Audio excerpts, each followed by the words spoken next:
What's going on, Dolphins? It is your boy Dillon. It is a beautiful Friday. Let's see, September 14th. I don't know. I'm just saying shit. So, it's another episode of Dolphins with Dillon. I got some information for you, some unfortunate bad news. So let's just get right there. I don't really have all that much anyway for you, just a little bit of bad news. And then, Adam Gase had a press conference today, so you'll get that as well. Also, there was a Bobby McCain interview, press conference, or whatever, that I believe I missed from yesterday. So I'll have that in there for you as well. Anyway, so getting to the bad news. As I had already reported to you yesterday, left guard Josh Sitton has been out of practice the past couple days. Well, it is now official that Josh Sitton is being placed on the IR.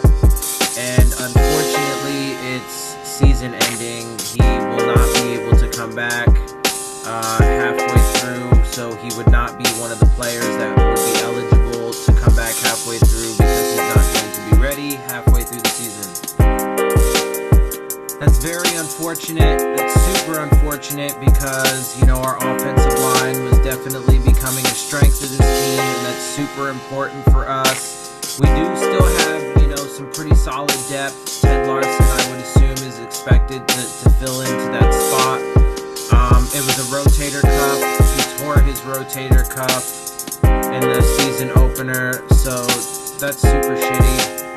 But like I said, Ted Larson's expected to slot in there. They haven't made any other moves yet, though, so they haven't moved anybody up from the practice squad. So there's a hole on the roster, which, to me, and by all reports so far, would indicate that they are going to do their due diligence on players available and try and see if there's anybody that they can pick up. Now, I would love that. That would be great. That's what they should do. That's what they need to do, because at the very least, we need to have more depth on that line now that we lost, one of our starters for the entire year. So that's one offensive lineman from the entire, unit that is now gone for the entire year.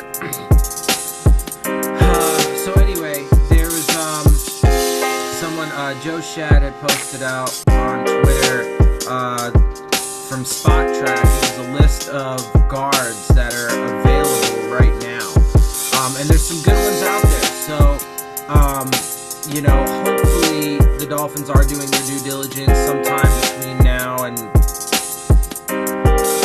I don't know, whenever. I don't even know. I mean, frankly, I guess it being the day it is, it's Friday. We have a game on Sunday. I don't even know that if they signed anybody, they would suit up or anything.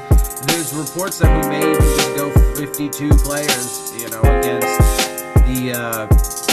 the Jets. So, but in good news though, Devontae Parker is expected to be back, so there's that. I don't know. It is rather disappointing. But anyway, so let me get to this list of guards that are available. Seattle's Luke Jokel, Houston's Jeff Allen, Buffalo's Richie Incognito. That's not going to happen for multiple reasons. One, because of his previous affiliations with us, didn't go so well, and he's all fucked up in the head. I mean, he's been arrested several times now, and he's threatening people, and he's crazy. Well, let me not be insensitive here. He's obviously there's something wrong in his head, whether it be CTE or some other sort of disease or something. He's got some serious issue going on in his head, and it definitely could be football related. For those of us, who know Richie Incognito personally, I think he is a bit of a racist and shit like that, but that is separate and apart from the fact that he is suffering from some apparent, mental problem. Anyway, so let's see. New York Giants, John Jerry, San Francisco's Dane Beatles, Green Bay's Jari Evans, Minnesota's Joe Berger, San Francisco's Jonathan Cooper, Denver's Alan Barber, Tennessee's Xavier Suafilo, Oakland's O'Day Abushi, and Arizona's Alex Boone. So, I mean, there are definitely some good guys out there. Luke Jokel, John Jerry, Zane Beatles, Jari Evans, Alex Boone. There's definitely some good quality players out there, some quality guards out there. So I do hope that they pick somebody up, even if, whether they end up being the starter or they end up just being, line depth. We definitely need that. I mean, we lost one of our offensive linemen in the first game, so we need to do that.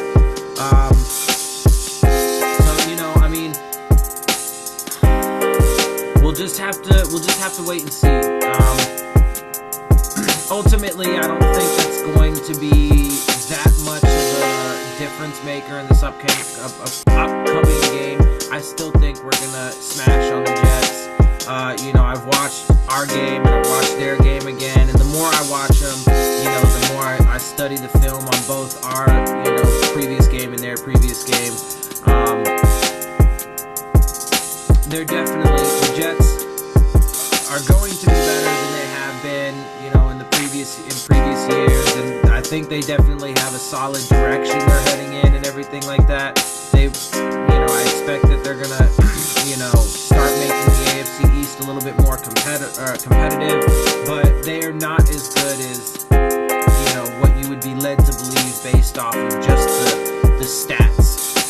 And like I said, I'll get more into that once I do my preview of, that game tomorrow. I'll be doing that tomorrow for you guys. So, I'll bring you all the stats from both games, and I'll give you a pretty thorough breakdown of each of them and why, it is that I feel. I've already kind of given you a little bit of a taste, obviously, in this and a previous video, but I'll get more to that when that time comes. For now, though, with all that being said, I'm going to go ahead and leave you to Adam Gase's interview, Bobby McCain's interview. I hope you guys enjoy that. I hope you guys enjoyed this video. I know there's not some good news in it, but don't be disheartened, Dolphins fans. Everything's going to be fine. Like I said, I expect Ted Larson to be in there for this game, and he should do just fine. And hopefully, before our next game against the Raiders at home, hopefully they do sign a guard, an offensive lineman, like I said, to at least add depth. So don't get disheartened, Dolphins. It's unfortunate, but it is the nature of the beast, and we do have to overcome those things. Also, one other quick thing, we do need to, draft some young offensive linemen that we can develop. I mean, we have Tunsil, Davis, and James, who are all still relatively young, but we definitely do need, to get some other young offensive linemen that will be able to, develop and stuff. Anyway, so I'm gonna leave you with the interview. Hope you guys like this video and whatnot. Make sure, if you do, hit the subscribe button, share it with your friends, leave your questions, comments, concerns, hit the like button, all that good stuff. And with that, I will see you guys soon, and fins up.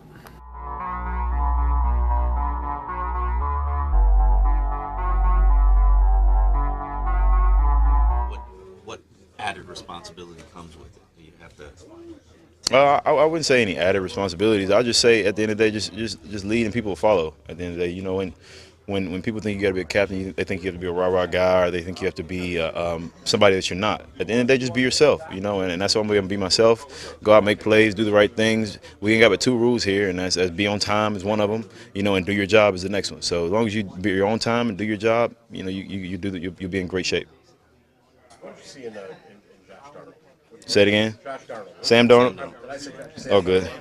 No, he's oh, good. He he took what the defense gave him, and they had a great game collectively as a team. They had a great game, offense, defense, special teams. I know they scored on special teams, they scored on defense, so that always helps, and he didn't look rattled, he didn't look flustered as a rookie, but at the end of the day, he wasn't really pressured, and he also, he had some good throws. He made some good decisions.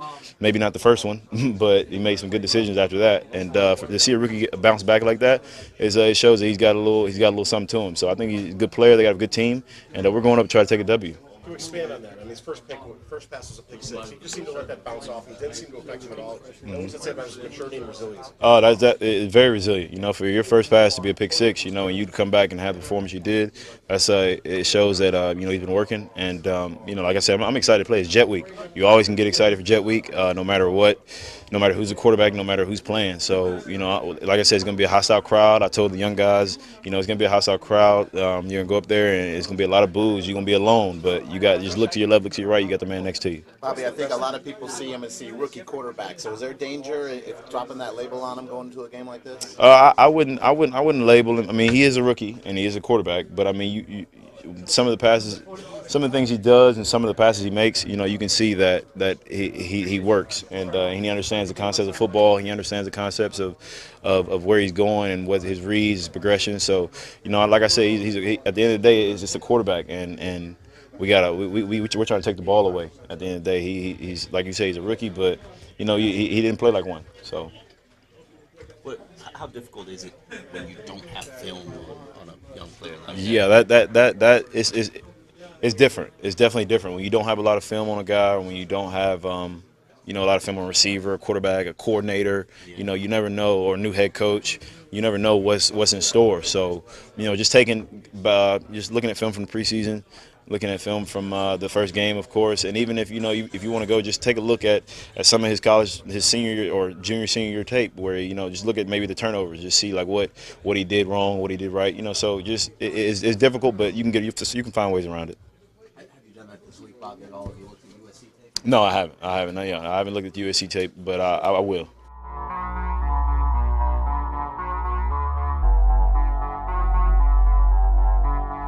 Just that chart a little bit, just even one notch, be the fourth leading rusher. That's big. That's big. That's a blessing, especially how my career was coming out of college with knee injuries, and hearing a lot of people say I'll be in the league 2 or 3 years and be done, and I'm still playing. I've been blessed to still play, so that would be big. But my main goal is to go out there and try to have some success to help this team win a game. You grew up here, the Dolphins, Jets, rivalry. What does that mean? How special is that? It's real special, but it's a game that we want to win. A divisional game. Watching film on them, they're a good team. They're a good defense. They got a young quarterback who played great his first game, and now their first game home. So we're trying to go out there and just get a win. What's it like when you're in a hostile environment like that? Maybe you made a great player, your teammate, to silence a home crowd. Oh yeah, that's the main thing. We just go out there and whenever whoever get opportunity to make a play, make it. That'll be better for us. Frank, could you feel the love last game? Every time you touched it, there were yous, people in the stands flashing to you, just screaming for you. Well, I didn't really hear it. My people told me after the game. Some of my teammates did. But I was mainly focused on the game, so I didn't really hear. But I've been born and raised here. Had some success in college and went to my University of Miami. So I can expect that, as long as I'm doing the right thing on the field.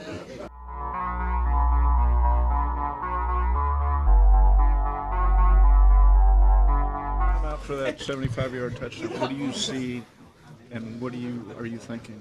Because they talk about the coverage being pretty nice for what you want to do. Yeah, if you look at the play, we had the safety down. And, Albert did a good job of getting the safety out of there for me, and the line protected, and Ryan threw a good ball right where it was supposed to be, and I just wouldn't made a play.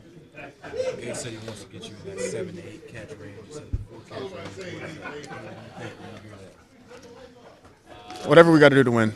Last week, I had what I had, and we won. So, whatever we have to do to win, that's all I really care about. That's all I'm worried about. What was it? I was going to say, what was it like on Tuesday to spend time with the South Florida veterans who had health issues? Yeah, it was a really special day on Tuesday. just to get down there, Albert and I, the cheerleaders, TD, and just spend time, really just to see some of the smiles on the faces. There's a couple people, doctors and nurses that kind of gave some of the people in there a hard time, like, hey, I've been working with you for 2 weeks and I've never seen you smile. And it's the first time that they've seen some of these men and women smile, and so that was just really heartwarming. And then the fact that it was September 11th. So it was really important for us to be there, and it meant a lot for us to be there too.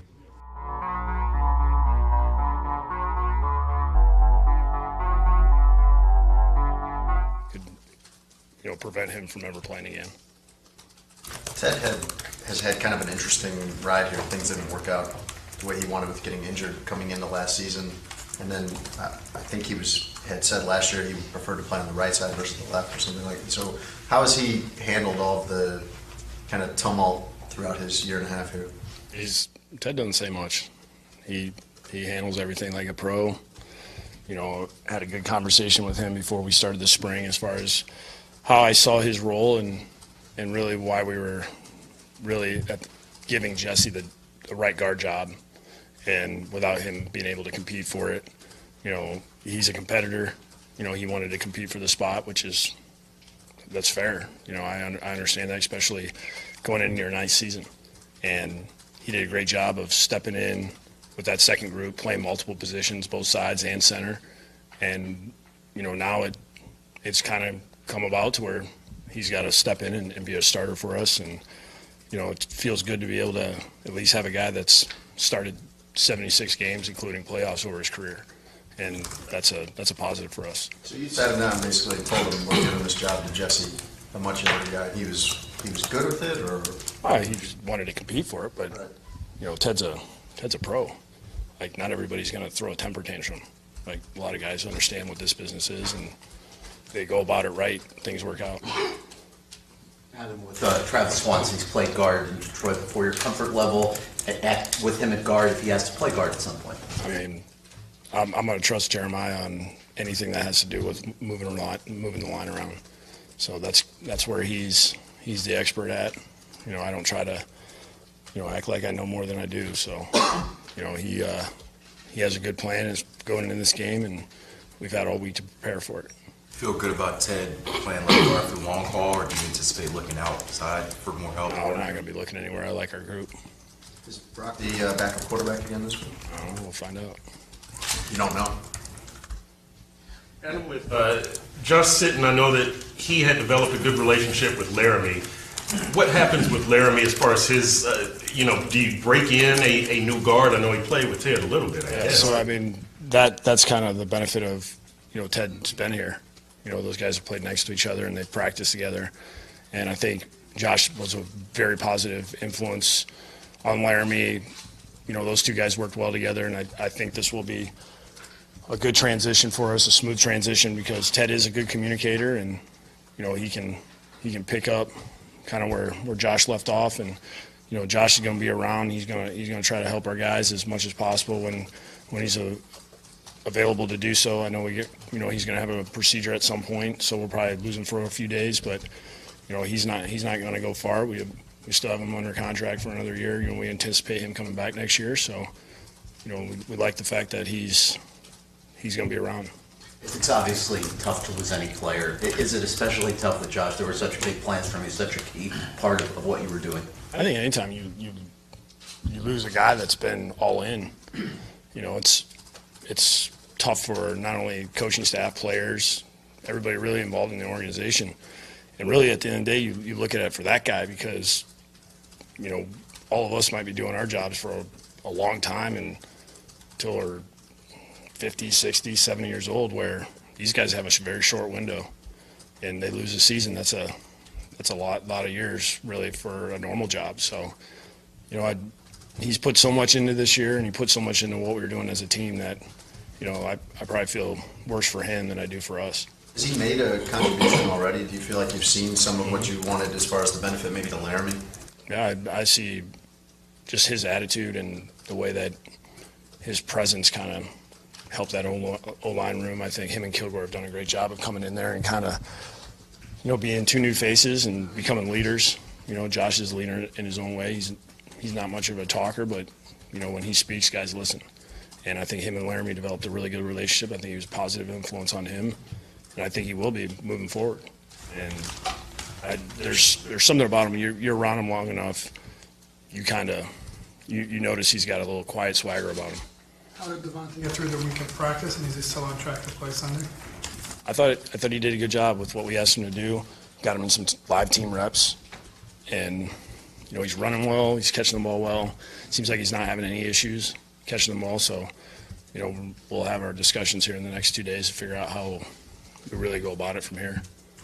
Adam, you were kind enough to tell us last week that it was Clyde who came up with the idea of moving Jakeem outside. The decision to have Kenyon and Frank open Sunday, was that your idea, something you had planned, or how did that come up? I think that was just one of those things that we've really been planning for since we signed Frank.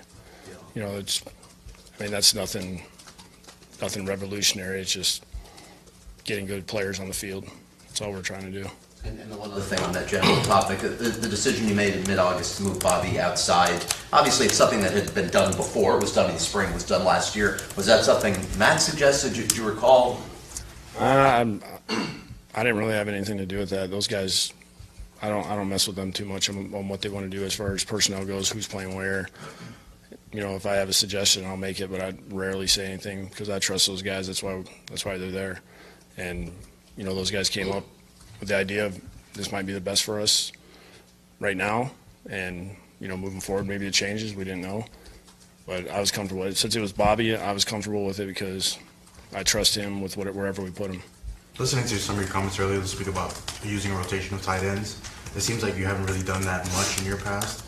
What's kind of new about that for you? Well, because when you play on the ball and you're rotating guys in and out, it makes it tough because now they're kind of slowing you down. The officials stop it. We gotta let them sub and all that stuff. Even if it's just 1-for-1, it doesn't matter.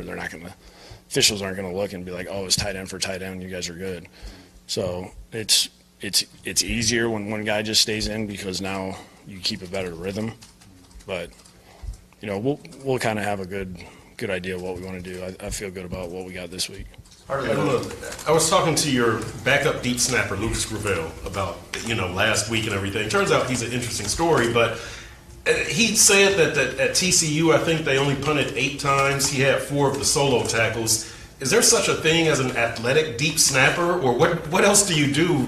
How else do you make an impression aside from being accurate with your snaps? Well, it starts with that. And then after that, whatever, really those guys, as long as they're doing a good job of staying in their lane, they're giving that effort, they can be disruptive to the returner on any kind of return. That's valuable.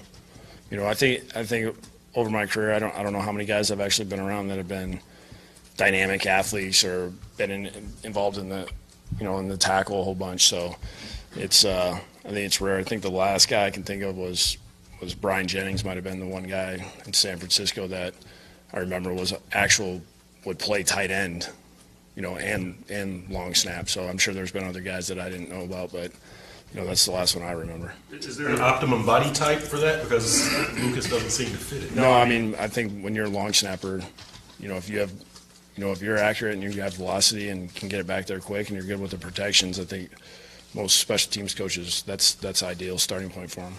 Part of the progression for young players is playing through injuries, learning how to play when you're not 100%. Where do you feel like Dante is at in that? Yeah, that doesn't bother me. This was not a pain. This is not his fault by any means. He was trying to get out there. Be able to try to be himself as much as he can. Yeah, I'm not worried about it with this. I feel good where he's at right now. That is strong, and with the way they have his hand kind of taped up, he's able to have movement and he's able to snag the ball. This is not a pain thing for him at this point. This is, it was more of a stability thing for us. So I think he's in a good place. He proved to me 2 years ago when he played with his back kind of jacked up against Baltimore that, he's tough. He can handle the pain. It is hard sometimes when you're not 100% of when you're a big guy that goes to get the ball. How physical can you play? That's the toughest thing to try to figure out. Having 5 receivers you trust, will this be the toughest decisions for you and Ben Johnson since you've been here as far as allocation of receiver snaps? No, because if we play the right way and guys are exerting max effort, then, when we have different guys in there, it's not a big deal. When you keep a guy in too long and he starts slowing down and he's not playing fast, that's when you have issues. I'm trying to get you to look past this week, but you're going to have Darnold two games this year, Josh Allen 2 games this year, Watson and Trubisky later this season. Is there a challenge or an advantage to playing against guys in their first, second season? You're right. I'm not. I'm focused on this week. It's a tough question to really answer. A couple of those guys I haven't seen play it in our league yet. So, you might catch a game on TV or something, but that doesn't mean anything. So, that's why this week we'll focus on the snaps we have of Darnold, and past that, we'll worry about those other games when we get there. Devontae out Sunday. I don't know. We just got to go look at how we're going to do the inactives and special teams and defense and offense, kind of how to put it all together. That's the puzzle you're always trying to figure out. All right, guys, I hope you enjoyed the interviews. I hope you enjoyed the show. And as always, if you did, please hit the subscribe button, share it with your friends, post on Facebook, whatever. Hit the like button, and definitely leave me some comments, questions, concerns, anything you'd like to see or hear in the videos, stuff like that. So definitely let me know. And of course, the most important thing is subscribe. So with that said, I'll see you guys soon, and fins up.